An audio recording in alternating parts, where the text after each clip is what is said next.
Hey guys, we're Nothing Coherent, and this is our movie review of Aquaman. So, I've got Ryan and Zach here with me today. We just got out of an early screening of it. We're going to talk about our pros, our cons, and give you our final verdicts on it. So, to start with the pros, I like Jason Momoa. Yep. I think Arthur Curry from Justice League is a much better character and actually has a character arc in this instead of just that surfer dude that I didn't care for in Justice League. I think some of the CGI looks really good. Some of it, we'll get into the con part, but for the most part, I did enjoy it. I like how they talk underwater. For a movie that is underwater half the time, probably about a little over half the time, they did pretty well with the CGI for something that has not probably been done like to that standard of being underwater and getting that feel, I guess, of just a lot of action sequences underwater. I felt like they did a good job with that. Yeah, everything actually, to me, felt really fluid from, like, a creature standpoint or just the Atlanteans moving through the water. I thought that all looked really fine. And just Jason Momoa's character, like you said, I really think that he's evolved a lot since Justice League, and I look forward to seeing what they do with him. And even like the swinging of the staffs and everything underwater, like it's delayed a little bit because obviously if you swing anything underwater, it's not going to be as a fluid movement as if you're not in water. And I felt like they got that accurately, which I bet that was probably one of the biggest challenges of the CGI, and I felt like they did that really well. I did like the sharks with lasers. Yeah. I do like how the creatures look. I do think those are like part of the highlight. I do think there's some spoiler things we won't get into, but there's a lot of things that I do genuinely like how they look. And the costume for me is just perfect. I love how the costume looks. It's so comic accurate. And he pulls it off really well too. Yeah, and it's his body. He's He's so hot. And he looks great. Yeah. Like, there is no reason to not love that costume. It just embodies everything that you think of when you read an Aquaman comic. So to see that on screen, that is probably one of the most accurate superhero costumes that we've probably ever gotten. And the sea creatures themselves and stuff being incorporated with everything, I think they did a really good job, especially in the high action war type scenes. I felt like that was done really well with as much movement that was going on. All right. So, does anybody have any closing to the pros? Yeah, no. Okay, so cons, and there are unfortunately a lot for this movie. I felt personally, for me, it was really rushed. The relationship didn't feel like a real relationship. I agree. It felt like, hey, a generic hot guy, hot girl meet, and over less than a day, because I don't think this movie could have taken place more than a day or two, fall in love, and I just feel like it was very bland. Their chemistry also, to me, didn't work very well. I also feel like the movie was very crowded with too many villains. And, I mean, even just the development of two different love interests throughout with his parents, and even that, I think that also caused a little bit where most movies you have like one love interest and like you kind of try to develop that where they try to balance out two different love stories. Also was probably a little bit too much to add just to the love side of things. I want to touch on the villains thing. I have no idea why Black Antoid is in this movie. Like so much. This is an Earthbound reference. Sorry, I saw the expression. It sucks because, like, his costume, I like how he looks. Oh, yeah, he looks great. And it sucks because if they didn't show some of those scenes in the trailer, like, when he shoots the bell, I'd have been like, wow, that was really cool. Right. But seeing it again, I'm like, okay, this was played in every trailer. Like, and that's, right. I get that you can't really be like, it's the trailer's fault for why I don't like this scene. But I feel like they should have just focused on all the underwater stuff with just him coming back to take his rightful place at the throne. And we just have almost this side quest of him going to get the trident. And everything on land just bored me. Just the only scene that was good on land was, I think, maybe the Italy scene where they fight. That was the only thing that I think that was okay. For me, even, and you guys can disagree, there were some points where it was hard for me to keep track of the action, except for the slow-mo. DC, please stop stop with the slow-mo. I hated that. But for me, the action, I get that some of it is the water and some of it is the darker area, but there was moments where I was like, what's happening? Or like... Almost every transition scene, or as it's transitioning to a new scene, is so rough. And DC has I think, in my opinion, DC has a very hard time transitioning scenes for whatever reason, and then also the music. So DC strives in certain areas with music, but then they insert like 5 seconds or 10 seconds of music that did not need some weird like... And I don't know if it's just trying to help. Maybe it's super awkward without the music. I don't really know, but they've got to eliminate that transition kind of thing. I don't even know how to explain it. I agree, because one of the weirdest choices in this movie was Pitbull's cover of Africa. That was so weird. And I was sitting there, and I was like, what this is isn't happening? real. Like, I was like, this isn't a real moment in this movie. Right, and it just comes in at like the weirdest point that it could possibly like, come I get in. why it's there, but I think a lot of it... They're trying to be humorous, and it did not fit. Oh my Yeah, gosh, the humor was cringy. There was not... I chuckled a few times, but I don't know if it was out of cringe, or if it was, I actually thought it was funny. Well, there was an old guy next to me who just... I mean, he was just cracking up. But that was the only person that I could hear in the whole theater laughing. Not to base it off that guy's, but... I mean, most of the humor... I'm glad he enjoyed it. Yeah, I'm glad that guy enjoyed it, because he really enjoyed it. But for the most part, I think the humor... You want to like Jason because he's just that guy. He's kind of like The Rock to me, where the charisma, yeah, you're like, oh, dude, I have to like this guy. But for the most part, in my opinion, his lines were very dry, and obviously the humor was just very rough.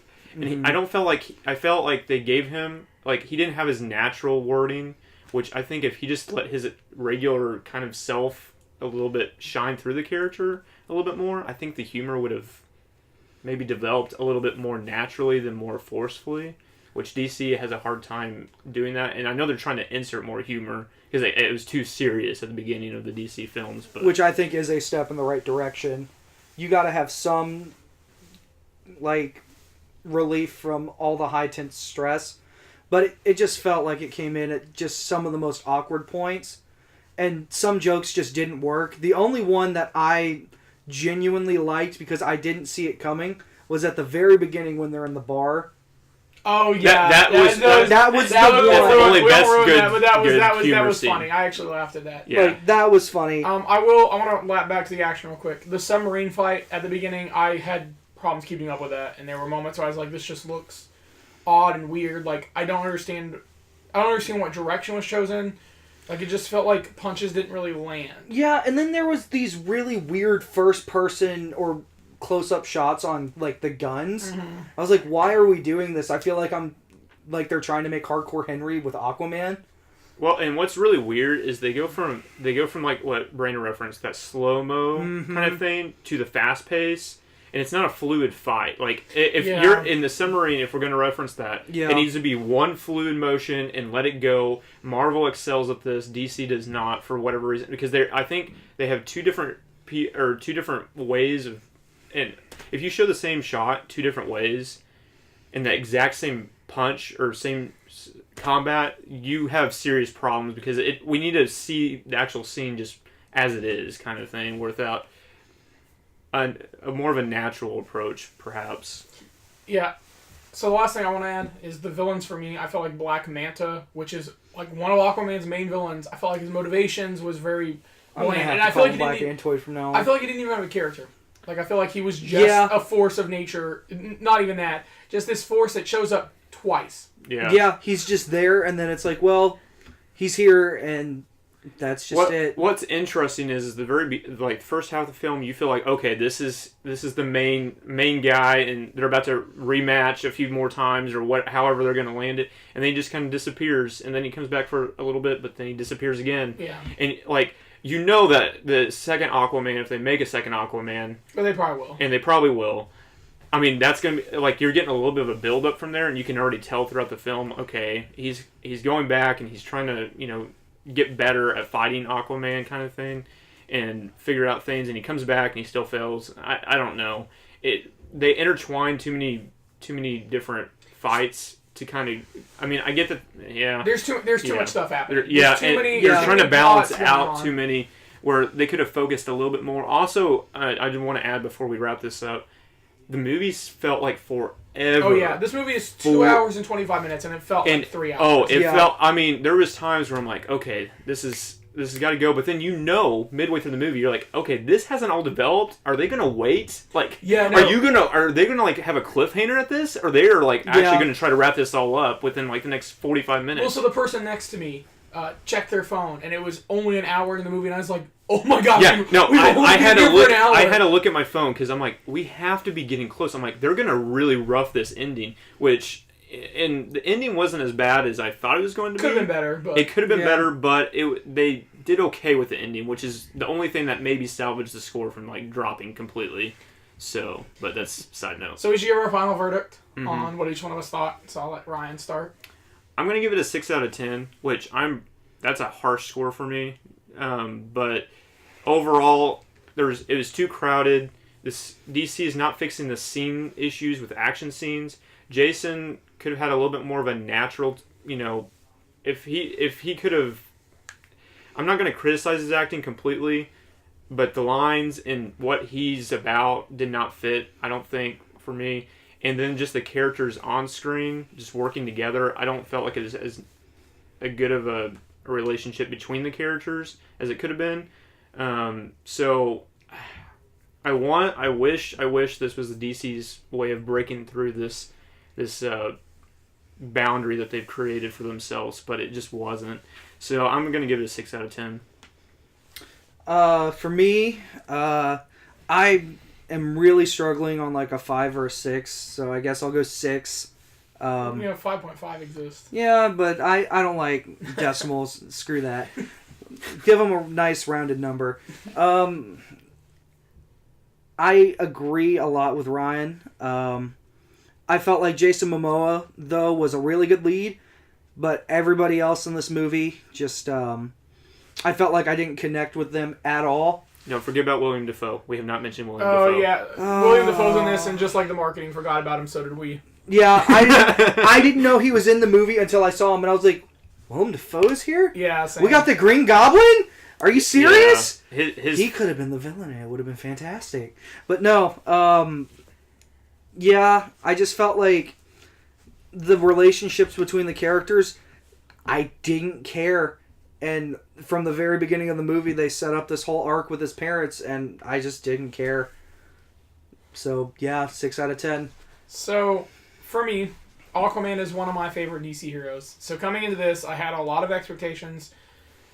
The reviews seem positive, and I have to say I'm incredibly disappointed. It's a 6 out of 10 for me as well. So I guess our Nothing Coherent score is a 6 out of 10. Straight up 6s. I feel like this is Marvel's lowest in their Phase 1. I feel like this is, if this had come out and been DC's Phase 1 movie, I'd have been more accepting. But we are 6 movies in, and I feel like we're backtracking and we're not accomplishing what needs to be done. Both of them I'll echo. Like, I agree with them completely. I feel like it's rushed and slow. I feel like there are scenes that happen that I'm like, okay, you could spend this time developing Arthur more instead of giving us another character scene that I don't care about. Like, your focus, first and foremost in this movie, should have been Arthur. Should have been Arthur and Aquaman, his journey from a fisherman to king. Like, that's how it should have been. It should have been his rise to be a hero. And instead, I felt like you get that, but not in the way you would hope. I feel like decisions are more forced upon him instead of, like, decided. Even in his moment, never mind. There's a moment in the movie where I was like, this just doesn't fit with how he continued through the rest of the movie. So, overall, I guess a 6 out of 10. Yeah. There's an after credit scene. If you see it, you see it. Yeah. So they probably could have made 3 movies out of that somehow. They would have all been rough, but they crammed too much into it. So that's all I've got. So I don't really have anything else. I think we said everything we wanted to without going into spoilers. So instead, go see Spider-Man. Please go see Spider-Man instead. It deserves to make all the money instead of whatever this will make. But I hope you guys have a good day, and check us out some other time. Thank you.